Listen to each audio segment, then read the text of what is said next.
വന്യജീവി സംരക്ഷണ നിയമം നിലവിൽ വരുമ്പോൾ ഇന്ത്യൻ പ്രധാനമന്ത്രി ആരായിരുന്നു? ഇന്ദിരാഗാന്ധി.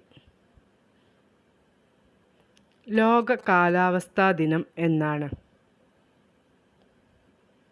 മാർച്ച് 23. പരിസ്ഥിതി സംരക്ഷണ നിയമം നിലവിൽ വരുമ്പോൾ ഇന്ത്യൻ പ്രധാനമന്ത്രി ആരായിരുന്നു? രാജീവ് ഗാന്ധി. ഇർവിങ് സ്റ്റോ, ഡൊറാത്തി സ്റ്റോ എന്നിവർ സ്ഥാപിച്ച പരിസ്ഥിതി സംഘടന ഏത്? Green peas.